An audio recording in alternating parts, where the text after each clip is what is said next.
So today on William's Adventures, I am in Independence, Missouri, a town that I personally grew up in as a kid, my hometown. And I am in front of the first courthouse of Independence. And I already took some pictures of it. It was built in 1827 and moved here in 1916, but it's not the reason I'm here. I am here for the Oregon Trail, because Independence, Missouri is the birthplace, if you want to call it that. It was what was called a jumping off place. So they would come here, resupply or get the supplies they need, and then they would head out on the Oregon Trail.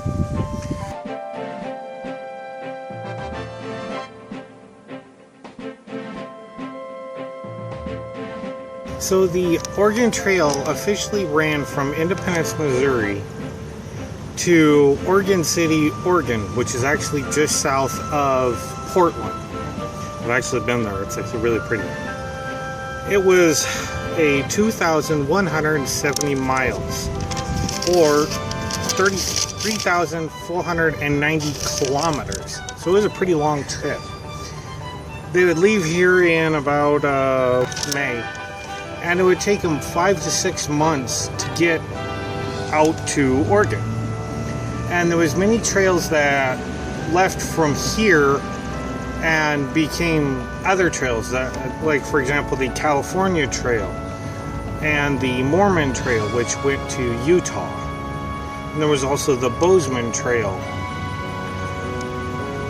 The original Oregon Trail was laid down by fur traders. Now, I'm not saying laid down like a street, just more of they made the trail, like cut down trees or like cleared brush, stuff like this, as far as I know. But Independence, became a trading hub for this, of people moving west in the 1850 Oregon Donation Act.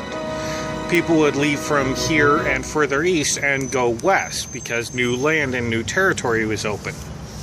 And the Oregon Donation Act happened after Lewis and Clark did their exploration and came back, reported what they'd found, and that there was passage by water to the Pacific Ocean. So, from the Midwest. The fur traders actually blazed the trail from about 1811 to 1840, right in that area, or time period. And the first wagon train left Independence, Missouri in 1836. It wasn't the biggest, but it was the first one that left here. And for the trading post I was talking about, they would come here and they would get flour and sugar and bacon, coffee, salt, water barrels, axles, wheels, rifles, ammunition, almost everything they would need for, mass quantities of stuff. We're not talking about, they'd pick up a 5-pound bag of flour. No, we're talking about barrels of flour. And they would put them in what was called a Conestoga wagon. They were 6 feet wide by 12 feet long. These wagons weren't very fast. They would travel, roughly 10 to 15 miles a day. And, a family would have their entire belongings they have, Now, these wagons were also pulled by oxen and or mule. A lot of the accidents that would happen along the way, from my research, 1 out of every 10 people that left died on the way. Quite often they'd come down with dysentery or cholera, smallpox, just sheer exhaustion of walking, 10 to 15 miles a day for 5 to 6 months, get worn out rather quickly. They would also, happen to have, careless accidents along the way. And there was also ones from like Michigan and Ohio that came here.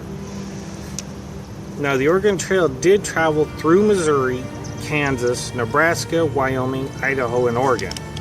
Modern day route are I-80 and I-84. And it went over to Westport, Missouri, which is in Kansas City, They would cross there and then head out. Now, the biggest wagon train that left here was called the Great Immigration, and it happened in 1843.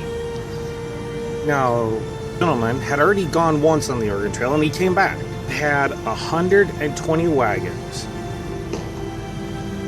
about 1,000 people, and they had thousands of livestock. And it began on May 22nd, and it lasted 5 months before they got out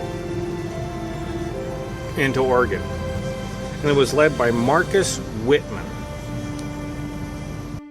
So please like my videos, subscribe to my channel, and support me on Patreon.